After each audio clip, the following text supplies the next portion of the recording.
friends, welcome to today's video. It is the end of May, so today we're going to do another monthly reset for June. I've done one of these videos before for April and I didn't do one for May, and I felt much more prepared for April than I did for May. So I'm going to try it again, get my life together for June. And this is especially important because I actually just quit my job and I'm starting school this month in a new job. So lots of changes to account for. If you are also planning for your month, grab your planner, grab a cozy drink, whatever you use, and let's get started. The first thing I want to start with is just a quick recap of May and how the month went in general. It was, like I said, a big month because it's my last month working as a quality assurance analyst for a technology company. I worked full-time, 8 to 5, Monday through Friday, but not anymore. Last Friday was my last day. So that was exciting because I've been working towards going back to school and changing my career path for almost a full year now. So now things are finally really changing and that's exciting. May was also a little bit chaotic money-wise, which you'll see in the budgeting portion, but we had a few different big unforeseen expenses. We bought our house in March and have had to spend a lot of money on it so far, which is just kind of how that goes. Overall though, it's a very good month. Okay, our next section is going to be looking over our goals. So I will pop my Notion on the screen and just kind of talk through it with you guys. First, I want to go through my 2020 goals because they are almost complete. We bought a house in March. I was accepted into the grad program. That was also in March. Switching to a part-time job. I officially start that job next week. The only other thing is to actually start grad school. I'm starting summer classes in 2 days. Oh my gosh. But those are actually prerequisites. So I don't know if I should check off this goal or not because I don't technically start the program until the fall. Surprisingly, most of these goals are already accomplished or almost accomplished. And then let's go over my monthly goals. So I have these on my Notion, but I also put them in a bullet journal because I change my Notion every month and then I can't see my goals that I have or haven't met. So I decided to also write them down and keep track. These were my May intentions. And I put intentions because it wasn't like a specific measurable goal. Gym 5+ days per week. I am pretty sure I did that. The gym is my favorite place to go. Walk outside 4+ days per week. I think I did this all the times except for when it was raining. Budget consistently. I did this. Our budget was just kind of a mess this month. I had to adjust it all the time, which is what a budget is for. It's just to keep an eye on how things are going and you got to change things sometimes, but read 10 pages per day. I didn't keep track of this every single day, so it's hard to know that I 100% did this, but I'm pretty sure that I did. Clean more consistently. No, we did not do that. And I don't really know why. I just was not motivated to clean. And then I have edit the Europe vlog. I did that. I didn't set myself a lot of creativity or YouTube goals in May because I was feeling kind of uninspired with YouTube, honestly, at that point. But I have so much more motivation and inspiration for it now. But I did edit the Europe vlog, which was 2 weeks worth of footage, so it was a lot. Those were the goals for May, and now let's set some for June.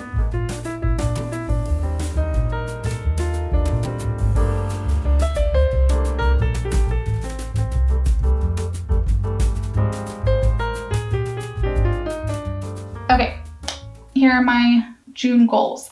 In health and wellness, I put 80% unprocessed foods. I'm not putting anything about the gym or walking because that's become such a part of my routine that I don't really need external goal to push me every single month. I have goals that I'm working towards, I want to be able to bench 135, I want to be able to hip thrust 400. I have those really big goals, but I'm fine having just slow and steady progress to get there, and I love going to the gym. So I'm not gonna put that on there because it's a goal should stretch you, and at this point that's just part of my daily life. Is a bit of a stretch though is eating 80% unprocessed foods. I've definitely been more, which you'll see in our May budget. I spent a lot more on groceries because we did a lot of convenience foods, and not that that's necessarily bad, but eating more whole plant foods will be healthier for me and help me with our budget. Financial, I want to spend less in variable expenses because we overspent in everything this month, so I'd like to not do that. Lifestyle, I want to read daily. I want to get straight A's in my summer classes. Obviously, I won't have my grades finalized by the end of June, but if they're only 8-week classes, so I'll be halfway done. And then for YouTube, I want to use the 12-week year system. I am so excited about, and I'm going to make a separate video all about that system and how I'm using that, it has given me so much just like motivation and excitement about YouTube. And then I also want to utilize time blocking. So now that I don't work 8 to 5 every day, on the days that I'm not working a shift or when I'm not at school, I want to be more intentional about the time I put towards YouTube and time block like creative time, strategic time, editing, all of that kind of stuff. The next thing I want to do to reset for June is fill out my calendar. So this is also on my Notion. We have May, and then I just make a list of like the things I know are upcoming, but I don't put them in the calendar until I'm ready to like really set up for that month. I do already have my in-person class. Okay, so I'm just gonna fill in everything that I know I have happening in June.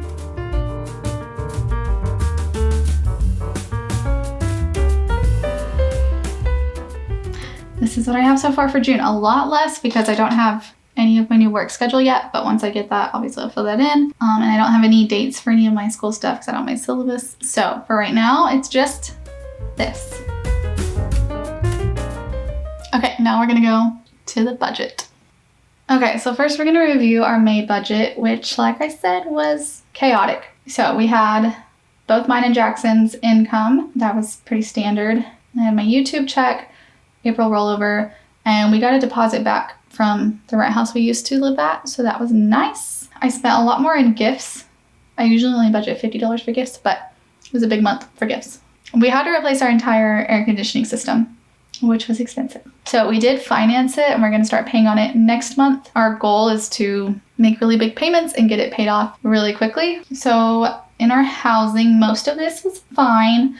Our internet, I think we still have to pay for this month. Spent a little extra in home improvement. I usually try to only spend $150 there. Dishwasher, we had to buy a new dishwasher. We decided just to go ahead and buy it since we got the deposit back from the rent house. It covered most of that, but that was another large expense. And we also bought a Ring doorbell just because we had been talking about that for a long time. Somehow we only spent $150.95 on gas. We usually don't spend even $150, but with gas prices the way they are right now, I'm really happy that we didn't spend more than that. Now here's the one that feels crazy to me.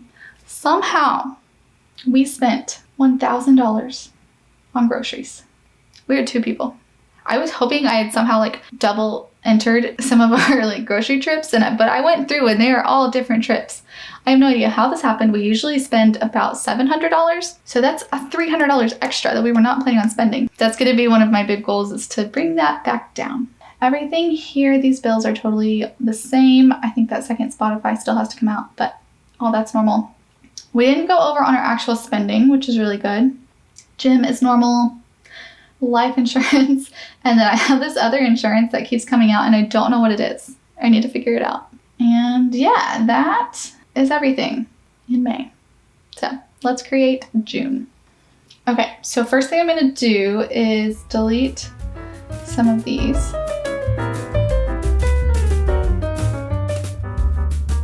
I'll change the rest of that later. Okay, I'm going to put all of this back to where it normally is.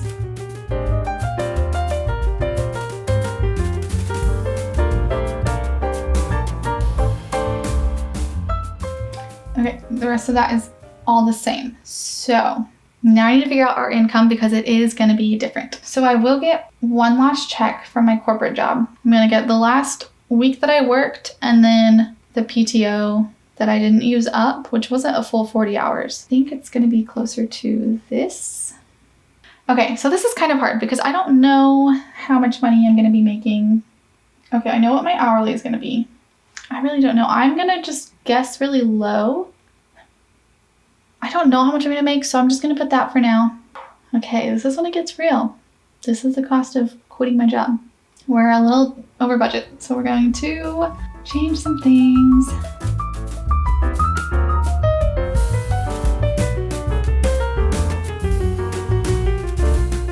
So I did get it to where it's zeroed out, so every single dollar has somewhere that it's going. Still have $50 for gifts, $50 for Christmas savings. We do that every month. That way at the end of the year we have $600. Christmas taken care of. It's very nice. We have a wedding that we're both in, so Jackson will need to buy a suit for that soon. I just bought my bridesmaid dress. I would like to make a pretty big payment for the HVAC. School, I'm going to need to buy textbooks. Mortgage is going to be the same. All those bills should be more or less the same. Home improvement, We might not need to buy anything, but we've bought something every month so far, so I feel like something's gonna come up that, like, I think the plumbing's being a little bit weird. Gas, car maintenance, groceries, restaurants. Okay. Cool, so that's where we're at. So our budget's still fine. We just don't have as much wiggle room as we're used to. So we have to pay attention. The final section of this monthly reset is going to be a few things that I felt added value to my life in May that I just want to recommend, share with you guys. The first one is the book Quiet by Susan Cain. This book is so interesting. It's about introversion and extroversion and the benefits of being an introvert and how that plays out in so many different ways. I love learning about personalities and just what makes people different and the same and how people process things. So I found this book extremely interesting. Next is a YouTube channel I've been enjoying lately, which is Jen Lauren. She's a vlogger from New York City. She talks a lot about wellness, self-care, living in New York City, chasing her dreams, and I just think she's really fun to watch. The last one is a podcast. It's a very well-known podcast, but it's the Huberman Lab Podcast. He's a scientist and he interviews experts in various different fields, has really in-depth conversations with them, like 2.5 to 3 hours long, and there's just so much good information in this podcast, and they break it down and explain it, and there's also like practical takeaways. It's not just all theoretical, but I feel like I've learned so much just in the short time I've been listening to that podcast, so I highly recommend it. That's going to be it for this monthly reset. I hope you enjoyed. If you're doing your own monthly reset, I hope you feel motivated and refreshed and ready for an amazing June. I will see you next time. Thanks for watching.